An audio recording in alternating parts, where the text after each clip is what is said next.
welcome to Starbound. My name is General G, and I'll be your narrator today. Nearly 500 supporters get early access to our stories, including brand new episodes of Sunspire Academy and Freyr and Remeke. If you'd like to unlock early access and support new episodes and future series, tap Join below to become a Starbound member. Now, let's get into today's story. The Galactic Tribunal's Grand Chamber was designed to humble the weak-willed. Bright walls stretched 30 meters high, refracting the light of 12 different suns through prisms that cast rainbow judgment across the accused. The architecture whispered in 1,000 subtle ways, "You are small, you are insignificant, you are already guilty." Owen Javier stood in the defendant circle studying his fingernails. He thought the light did wonders for his complexion. "The defendant will acknowledge the gravity of these proceedings," intoned Magistrate Kelvith of the Arvan, her stone-gray face etched with ritual scars that marked 40 years of jurisprudence. Each scar had been earned through legal victories.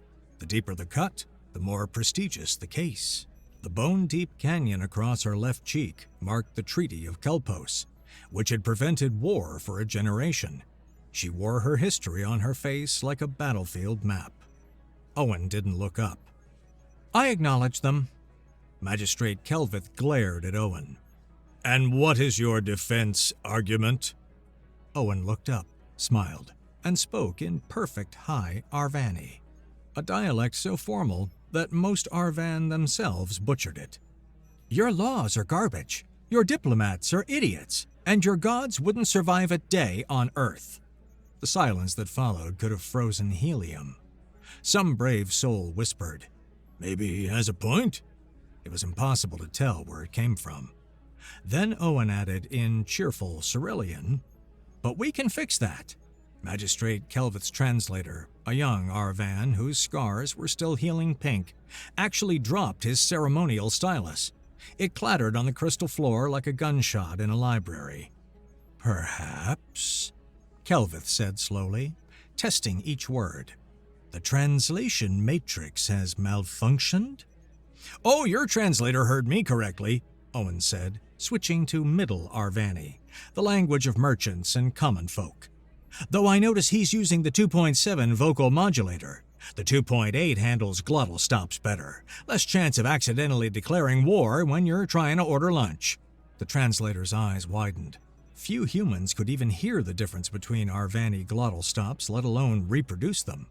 "But if we're going to do this properly," Owen continued, his voice shifting to the guttural tones of Old Arvani, the dead language of their warrior priests. "Let me be crystal clear." Owen continued on to recite the indictment of false gods, a text so sacred that speaking it aloud was grounds for execution on Arvan Prime. The entire Arvan section of the gallery stood as one, and his pronunciation was flawless. Owen smiled. Now they're listening, he thought. 2 weeks earlier. The arrest had been almost insultingly easy. Owen floated in the cargo hold of the Midnight Requisition, surrounded by crates of M-class particle accelerators, weapons so illegal in the Kepler demilitarized zone that possessing them carried an automatic death sentence. Each crate hummed with violence, enough firepower to turn a small moon into a fond memory. He'd been waiting for 3 hours, playing solitaire on an ancient physical deck of cards. The Midnight Requisition was a ghost ship, registration numbers filed off, transponder codes shifting every 30 seconds. The kind of vessel that screamed, "Criminal enterprise" to anyone paying attention. Which was, of course, the point. The Coalition peacekeepers burst through the airlock with enough firepower to vaporize a small moon. Owen didn't even look up from his cards. "Nobody move!" screamed their commander in Standard. The voice was young, eager, fresh out of the academy, and desperate to prove himself. Owen raised his hands, still holding the 7 of diamonds and Jack of spades.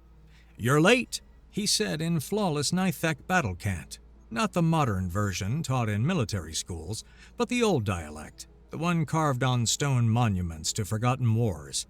"I was starting to think my anonymous tip got lost in the mail."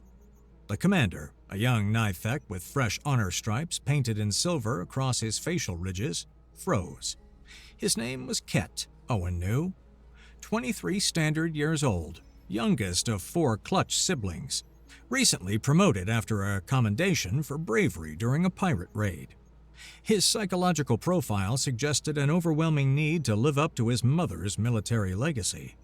"You called us?" "Well, someone had to." Owen switched to melodic Cerulean, the tone suggesting polite disappointment. "Your border patrol couldn't find water in an ocean." Then to guttural Helvran, adding the subtle bioluminescent flicker of insult with his fingers. "Though I suppose that's what happens when you outsource security to the lowest bidder." "Weapons down!" Ket barked at his squad, who were starting to look confused. Peacekeepers weren't used to criminals who criticized their organizational structure in multiple languages. Owen carefully set down his cards. He'd been one move away from winning, and stood with his hands visible. "Owen Javier, Earth citizen, freelance logistics specialist. I'm carrying 47 M-class particle accelerators, serial numbers filed off, configured for maximum destruction. I'm also carrying 3 bottles of genuine Earth whiskey, which in this system is technically more illegal than the weapons." "Sure," one of the peacekeepers, a Cerulean whose gill slits were fluttering with anxiety, whispered to Ket. "Protocol says—" "I know what protocol says, Specialist Ket." Owen interrupted in perfect lower Cerulean, the subordinate dialect that conveyed respect while maintaining dignity. "Section 4, subsection C. All smugglers are to be detained immediately with force authorization level Crimson. Except I'm not smuggling, am I? Can't smuggle weapons you haven't tried to hide." He stepped forward, and 3 weapons tracked his movement. Owen ignored them, focusing on Ket. "Tell me, Commander, that's Commander, isn't it? The 3rd stripe is still healing. Have you ever wondered why the Kepler DMZ has 17 different overlapping jurisdictions?" "Stop talking," Ket ordered, but his voice lacked conviction. "It's because 17 different civilizations wanted to make sure no one else could control it," Owen continued, now speaking in the Nithek teaching voice, the cadence used for educating younglings. "But what happens when 17 groups all have authority?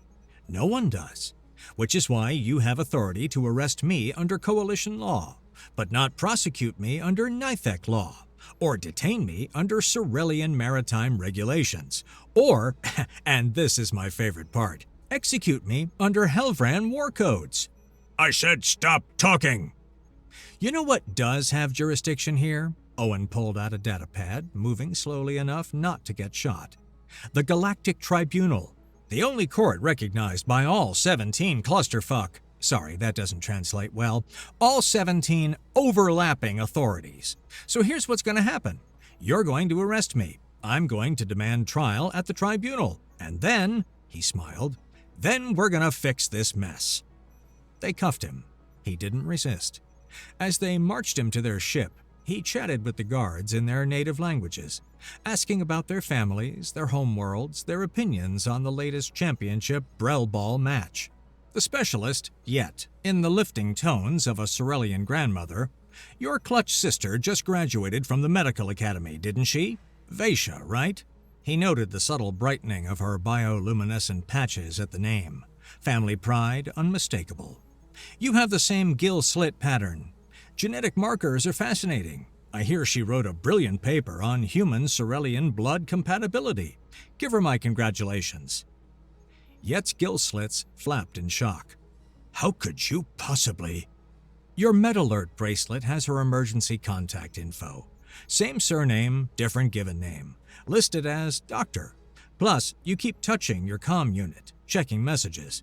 New doctors always text their families after their first procedures." Owen smiled. "Also, I actually did read her paper. Groundbreaking work on platelet adaptation." To the Avern sergeant, in the clipped consonants of military Arvani, "That's a Siege of Korvax service ribbon, isn't it? 3rd Battalion?" The way she stood, weight on her left leg, favoring an old shrapnel wound, told him as much as the faded ribbon. "The scar pattern on your right hand matches debris scatter from a K-7 grenade. Only one unit used those at Korvax. You must have served with Captain Hector." The sergeant's hand moved unconsciously to her ribbon. "The captain was falsely accused." "I know. The real traitor was Major Voss. His gambling debts to the syndicate made him desperate. I've been tracking syndicate operations for years." Owen's voice dropped. "The proof is in my left boot. Encrypted, of course. We should talk later." By the time they reached the brig, half of them had forgotten he was their prisoner. The other half were terrified. Commander Kett stood outside the cell, studying Owen like a puzzle with too many pieces. "What are you?" "Tired," Owen said, settling onto the narrow bunk. "Disappointed, a little hungry. You wouldn't happen to have any tava fruit? I've been craving it for weeks." He looked up at the young officer, noting the way Kett's hand kept moving to his third honor stripe. Still fresh, still tender. The specific shade of silver marked a commendation, not a field promotion. "But mostly, I'm necessary." "Necessary for what?" "You'll see." Owen closed his eyes. "Oh, and Commander, the way you hold yourself, spine rigid, shoulders back even when relaxed, that's classical Kett clan training, military family. The slight favoring of offensive stance over defensive suggests a parent who emphasized honor through action." He opened one eye. "Your mother would be proud. The third stripe proves you're living up to the legacy." The Nithek stripes darkened, the equivalent of a human's jaw dropping. "How do you—" "Body language is a language. Most people forget to read it." Present. "Owen Silas Javier," Magistrate Kelvith read, her voice echoing through the chamber. Behind her, the other judges of the tribunal sat in graduated tiers, each representing a different aspect of galactic law. "Human male, age 37 standard cycles. Former diplomatic attaché, Europa Station. Current occupation, smuggler, arms dealer, and—" she paused, distaste curling her thin lips. "Consultant." "I prefer freelance problem solver," Owen offered. "Consultant implies I have business cards." "Silence!" "You literally just asked for me to speak." "The defendant will observe proper courtroom protocols," Judge Yurth of the Cerellians interjected. Where Kelvith was carved stone, Yurth was flowing water, her blue-green skin shifting with bioluminescent patterns that indicated mood. Currently, they showed cautious curiosity mixed with institutional disdain. Her gill slits, hidden beneath ceremonial judicial covers, flexed with each breath. "Of course, Your Honor," Owen said in high Cerellian, adding the harmonics that conveyed deep respect. Then, because he couldn't help himself, he added the sub-audible tones that meant, even though your protocols are absurd, I live to serve the majesty of law. Several Cerellians in the gallery made sounds that might have been coughs or might have been laughs. Prosecutor Isabella stepped forward, her Cerellian features arranged in what her species considered righteous fury, which looked rather like someone had replaced her coffee with vinegar. She was young for a prosecutor, her gill slit still showing the purple tinge of adolescence. But her record was impressive. 47 convictions, 0 acquittals. She'd prepared for this case for 2 weeks, studying human psychology, Earth law, even attempting to learn some human idioms. She hadn't prepared for Owen Javier. The defendant was caught with 47 M-class particle accelerators in direct violation of Treaty 77B, subsection 12, Owen interrupted. Excuse me? Subsection 12. Common mistake. Subsection 11 covers M-class particle decelerators, which are completely different. Physics, you know. One speeds up particles to tear holes in reality, the other slows them down to freeze time. Easy to mix up if you're not paying attention to quantum mechanics. Isabella didn't miss a beat. The distinction is noted but irrelevant. Subsection 12 explicitly covers both configurations when possessed in quantities exceeding... but there's where it gets interesting, Owen stood, his movements drawing every eye. You're citing the amended version from 2411, but amendments require ratification from signatory powers. The Helvran never signed because it conflicted with their mining rights in the Kepler-7 asteroid belt. Without unanimous ratification, we default to the original text, which only covers configured weapons, not components. Zabella's bioluminescent patterns flickered. Not confusion, but rapid thought. She was good. Very good. The defendant's knowledge of obscure legal technicalities is impressive, but ultimately moot. The prosecution will demonstrate intent through what? My voluntary surrender? My cooperation with authorities? The fact that I called in my own arrest? Owen grinned. Oh, wait, you can't prove that last one, can you? Someone wiped the arrest recordings. Probably the same someone who's been selling edited footage to fund black operations across 3 sectors. Objection! Zabella snapped. The defendant is making baseless accusations. Baseless? Owen pulled out a secondary data pad. Entry logs show the arrest footage was accessed by someone using Prosecutor Zabella's credentials 17 minutes after my arrest. Deleted 20 minutes after that. Either you destroyed evidence or someone has your access codes. Which would you prefer to discuss? For the first time in her career, Zabella felt the ground shift beneath her feet. Not because she was guilty, she wasn't, but because somehow this human had anticipated her every move and laid traps in place she hadn't even known existed. Actually, the subsection is extremely relevant. Owen stood, ignoring the containment field that should have kept him seated. Several guards reached for their weapons before realizing the field was still active. He just wasn't where it thought he was. Subsection 12, paragraph 4, addendum C specifically states that Treaty 77B only applies to weapons configured for deployment. My accelerators were in shipping configuration with the power cores separated by more than 50 meters. Under the treaty, they were machine parts, not weapons. That's a technicality. That's the law. Your law, not mine. Owen's voice hardened. But if we're ignoring technicalities, let's talk about the really interesting stuff. Like why a Sorelian prosecutor is arguing coalition law in an Arvan court under Nithek military jurisdiction with a Helvran-appointed defense attorney who, he glanced at the empty chair beside him, appears to have better things to do today. Judge Thurux of the Nithek leaned forward. Where Kelveth was stone and Yurth was water, Thurux was forged iron. His facial stripes, earned in combat rather than painted on, told the story of 30 years of border wars.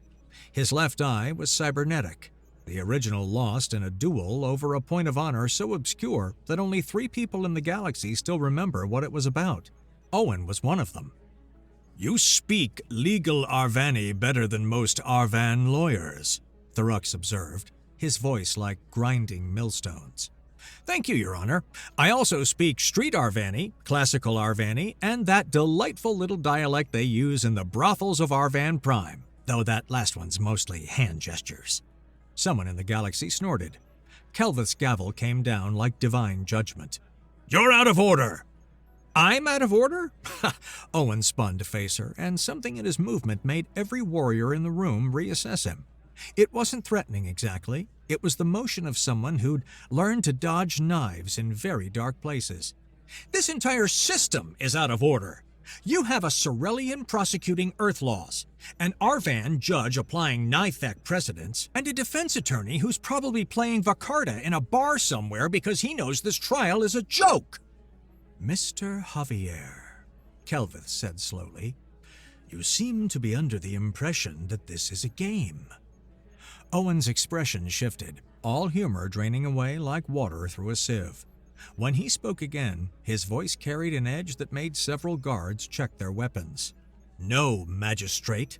I think this is a funeral. You're just arguing about who gets to be the corpse. The temperature in the room seemed to drop 5 degrees. You want to talk about games? Owen stepped out of the defendant's circle entirely, the containment field sparking and dying as he moved. Let's talk about the game you've all been playing for 40 years. The Kepler Demilitarized Zone, established 2387, signed by all major powers, a beacon of hope for peaceful coexistence. Ha! He laughed, and it wasn't a pleasant sound. Except the Sorelians have been running bioweapons through here for a decade. The Nithek have honor guards that look suspiciously like invasion forces. The Helvran have been manipulating commodity prices to destabilize the outer colonies. And the Arvan? He looked directly at Kelveth. You've been selling everyone information about everyone else, playing all sides while pretending to be neutral arbitrators." "These are serious allegations," Kelvith said carefully. "They're not allegations." Owen pulled a data crystal from his pocket. Somehow, despite being searched 3 times, the guards would later discover he'd hidden it in a false tooth, swallowing and regurgitating it between searches. "They're facts. 3 years of investigation, 17 deep cover operatives, 6 unfortunate accidents that were anything but. Vel and I have been mapping your corruption like cancer cells, tracking every metastasis." He set the crystal on the podium with a click that echoed like a gunshot. "The Cerulean bioweapons? We have video from your agricultural facilities. The Nithek invasion forces? Satellite imagery and supply manifests. The Helvran economic manipulation? Every algorithm, every ghost transaction, every artificial shortage you've created." His smile was sharp as surgical steel. "You want to know the beautiful part? Most of this information came from your own people. Turns out, when you pay your analysts starvation wages while your leaders live in palaces, they become remarkably chatty." "You're attempting to blackmail this court?" "Blackmail is such an ugly word. I prefer aggressive negotiation." Owen's smile was sharp enough to cut glass. "Here's my offer. You give me 48 hours to broker a new treaty, one that actually works, and I'll make sure this data disappears.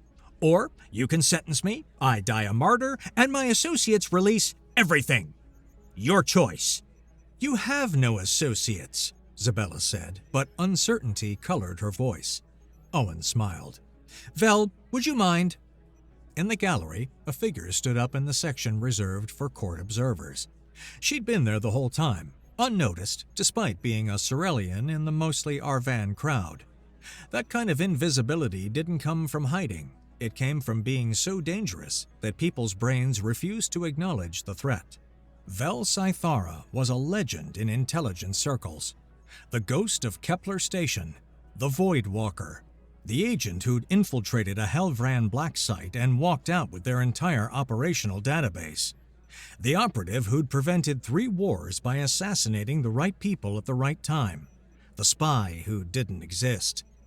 She was also, Owen knew, catastrophically bored with retirement. "Hello, everyone," Vel said cheerfully, her bioluminescent skin cycling through patterns that somehow managed to convey both harmless tourist and I could kill everyone in this room with a paperclip. "Just to be clear, I've already uploaded Owen's insurance files to 17 different darknet servers. Also, the building is surrounded, not by soldiers, by journalists. Amazing what they'll do for a story about corruption in the highest courts of the galaxy." Through the transparent walls of the chamber, shapes became visible. Hundreds of reporters, camera-ready, waiting for any signal. Human reporters, Cerulean reporters, even a few Nithak combat journalists, who reported news by challenging other journalists to duels. "You planned this," Kelvith breathed. "I planned 17 different versions of this," Owen corrected. "You're getting the nice one. Version 12 involves significantly more explosions. Be grateful." "This is treason," Judge Yurth said. "This is Thursday," Owen countered.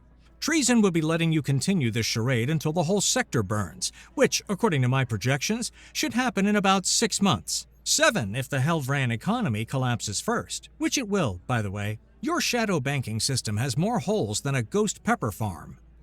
Judge Farith of the Helvan delegation finally spoke. Unlike the others, he didn't sit. Helvran nobility never sat in the presence of other species. His bioluminescent tattoos, indicating his genetic lineage going back 50 generations, pulsed with offended dignity. "You dare threaten the Helvran economy?" "I don't threaten anything," Owen said, switching to court Helvran, the language so formal it had pronouns for different levels of genetic purity. "I observe, I calculate, I conclude. Your economy is built on trading debt, backed by resources you don't actually control in territories you don't actually own. It's a shell game, and you're running out of shells." He turned back to the full panel. "So, do we talk like civilized beings, or do we let civilization burn?" For 20 seconds, nobody moved. The silence was so complete that everyone could hear the atmospheric processors cycling, the distant hum of the city beyond the walls, the rapid heartbeat of a very nervous court recorder. Then Judge Thurux of the Nithek did something unprecedented. He laughed. It was a sound like gravel in a cement mixer, but unmistakably amused. His cybernetic eye whirred as it focused on Owen, and his natural eye showed something that might have been respect. "You magnificent bastard," he said in Old Nithek, the warrior's tongue. "You played us from the beginning. The arrest, the trial, the evidence, all of it was bait." "Guilty as charged," Owen replied in the same language, "though technically I'm not charged with that." "My nephew commanded the squad that arrested you," Thurux continued. "He said you surrendered like you were checking into a hotel." "Your nephew needs to work on his threat assessment. Good kid, though, heart in the right place. Brain needs some adjustment." Kelvith's face cycled through several colors of fury before settling on resignation. It was, Owen noted, an impressive display of emotional control for an Arvan. Most would have started citing precedents by now. "The court will consider the defense proposal. 48 hours, Mr. Javier, not 1 second more."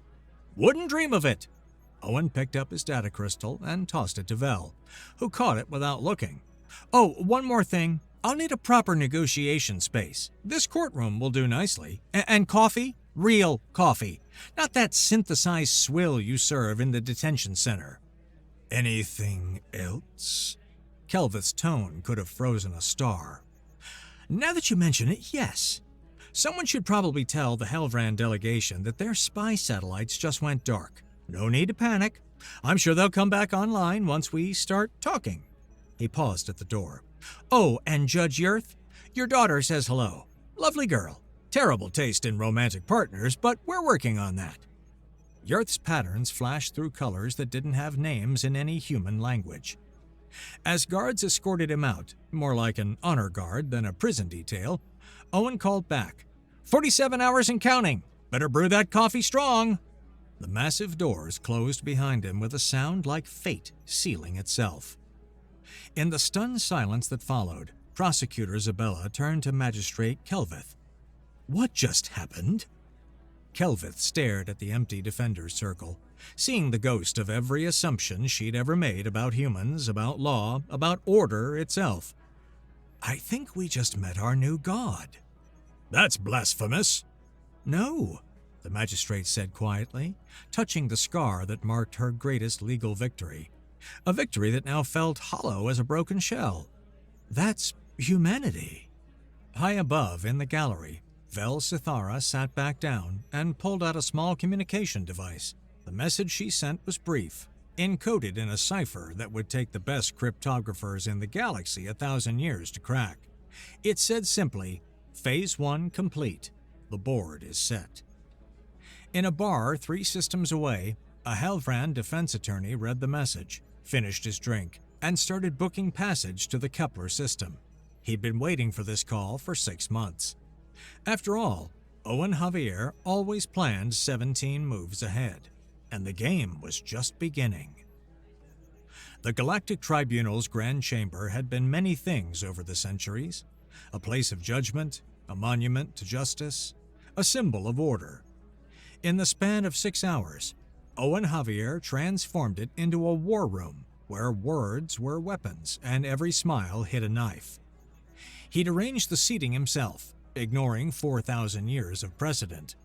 Gone was the hierarchical amphitheater that placed judges above supplicants. Instead, 12 tables formed a perfect circle, each equipped with translation screens, secure communication lines, and because Owen believed in psychological warfare, different temperatures, lighting, and ambient sounds tailored to make each species just uncomfortable enough to stay alert. "You can't seriously expect the Helvran delegation to sit at the same level as the mining guilds," complained Viceroy Grell, whose bioluminescent tattoos flickered with indignation. "I don't expect anything," Owen said, adjusting the Nithek table's humidity controls. "Expectations are just disappointments waiting to happen. I'm simply providing options. You can sit at the table like adults, or you can explain to your constituents why you walked away from the only chance at peace they'll ever see." "You are not a diplomat," Grell observed. "Diplomats show respect." "I'm something better," Owen grinned. "I'm honest." By hour 12, 3 assassination attempts had failed spectacularly. The first was almost elegant, a nanotoxin in Owen's coffee, designed to mimic a natural aneurysm. Undetectable by standard scans, it would have fooled any autopsy. Owen detected it by watching his coffee's surface tension. The nanoparticles created microscopic ripples invisible to most eyes. "Cinnamaldehyde, derivative binding to synthetic hemoglobin," he announced, taking a sip anyway. "I spent 6 months building immunity to that family of compounds after the Corvan incident. Tastes like Christmas, though. Someone paid top credit for this. Syndicate work, if I had to guess." The second was more creative, a quantum-entangled assassin, existing in superposition until the moment of strike. They found the would-be killer collapsed in the refresher, every nerve misfiring. "Quantum entanglement works both ways," Owen explained to the bewildered security team. "I carry a modified medical scanner that floods any space I enter with observation particles, collapses the wave function prematurely. Poor bastard tried to exist in 2 states at once and got caught between them. He'll recover, probably." The third attempt was purely electronic, a viral consciousness designed to overwrite Owen's neural patterns through his implant. It might have worked if Owen had actually been wearing the implant everyone thought he had. Instead, the virus found itself trapped in a dummy device that immediately began broadcasting its source code to every security terminal in the building. "Oh, look," Owen said cheerfully as screens filled with data. "Someone paid 15 million credits to the Phantom Collective for this. That's actually insulting. I'm worth at least 20 million. I'm starting to take this personally," Owen announced to the assembled delegates as IT frantically tried to stop their systems from performing the death aria from the spawning pools of sorrow. "If you're gonna kill me, at least be creative about it. Where's the artistry, the passion? You're making humanity look bad by association." "You're insane," muttered Ambassador Yith of the Cerelians. "Sanity is just a collective delusion," Owen replied cheerfully. "Speaking of which, let's talk about your illegal bioweapon labs on Kepler-7. The room went very quiet, except for the distant electronic wailing of Cerelian opera. "I'm sorry," Yith said carefully. "What labs?" Owen pulled up a holographic display. "These labs, the ones producing targeted plagues designed to affect only Nithak physiology. Very impressive work, by the way. The protein folding is elegant. Shame about the ethical implications." Warlord Keth of the Nithak half rose from his seat, hand moving to where his ceremonial blade should have been. "Is this true?" "Would I lie to you?" Owen asked. "Yes," said everyone in unison. "Fair point, but not about this." More holograms appeared, shipping manifests, laboratory schematics, communication logs. The Cerelians had been preparing for war. The Nithak have been infiltrating civilian ships. The Helvran have been manipulating market prices to destabilize colony worlds. And the Arvan, he turned to Magistrate Kelvith, "Well, you've been selling everyone information about everyone else." "This is preposterous," Kelvith said, but her scars had gone pale. "This is Tuesday." Owen waved his hand and the holograms vanished. "The question is, what do we do about it?"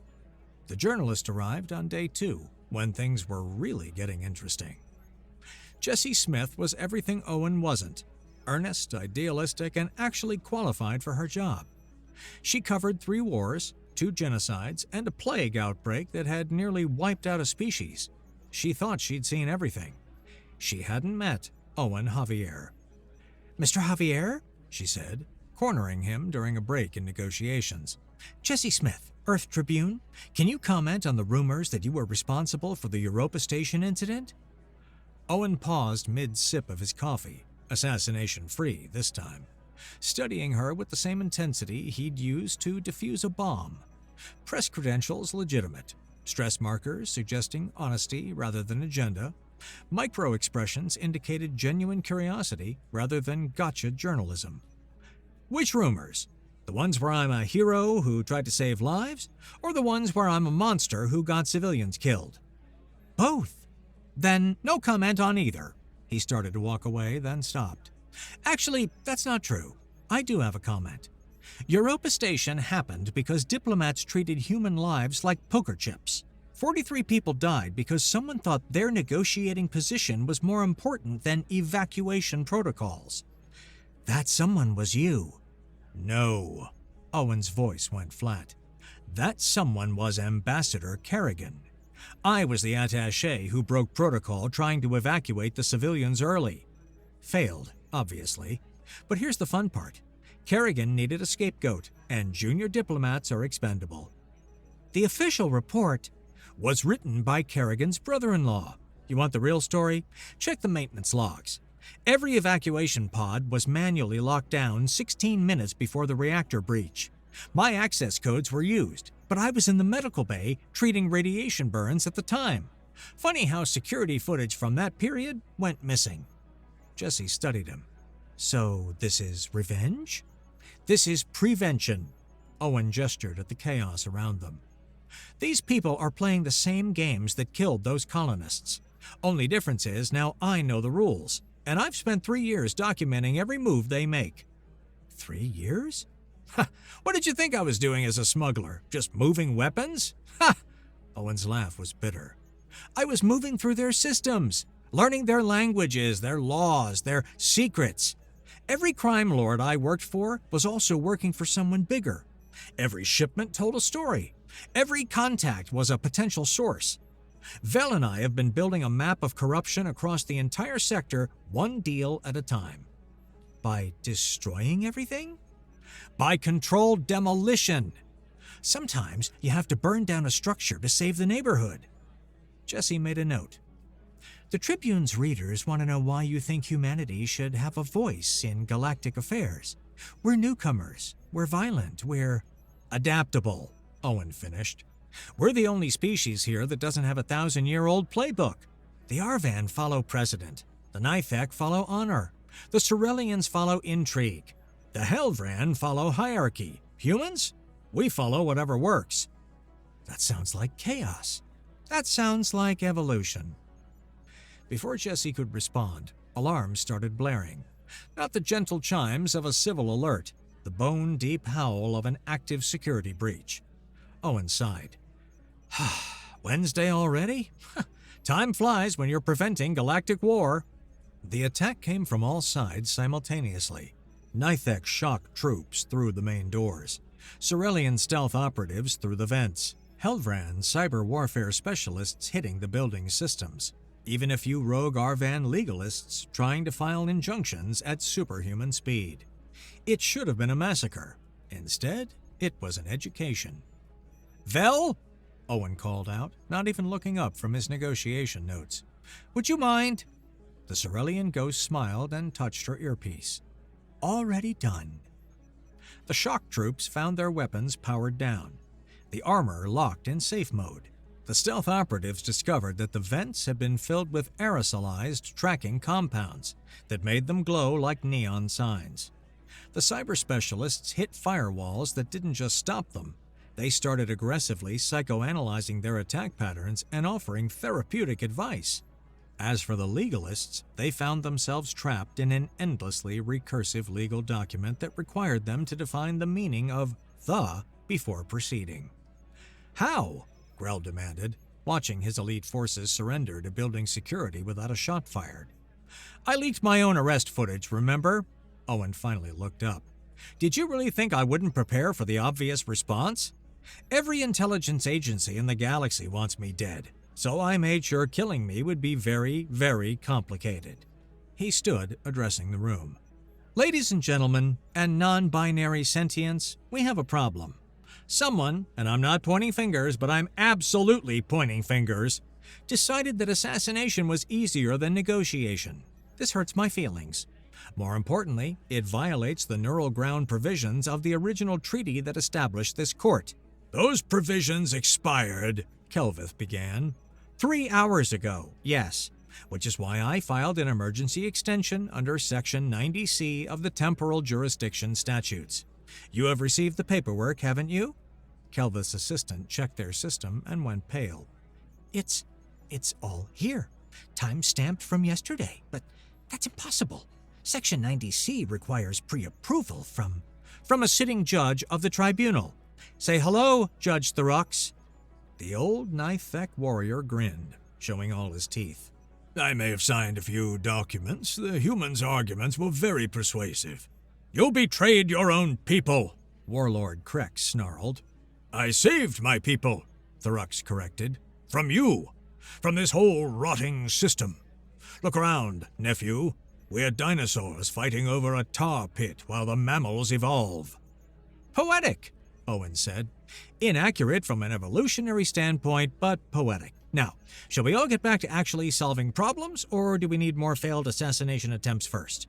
I've got a lovely poison scheduled for dinner that turns your blood into a non-Newtonian fluid. Very creative. Probably won't work, but points for style." The breakthrough came, as breakthroughs often do, from exhaustion.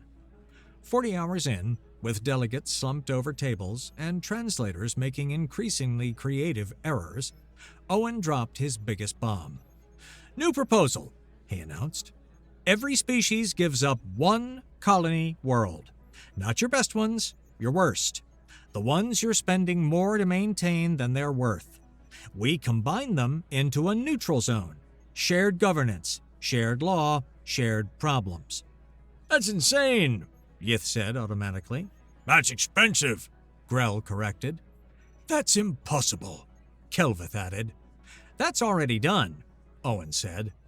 He brought up a new hologram, a star map showing 12 worlds. "I've had Vel working on this for the past 30 hours. These colonies all meet the criteria. Resource poor, strategically worthless, and costing you more than they're worth. But together they form a perfect buffer zone. Self-sustaining, defensible, and most importantly, equally inconvenient for everyone." "Who would govern this neutral zone?" Krex asked suspiciously. "Whoever's stupid enough to want the job. I nominate humanity." The room erupted.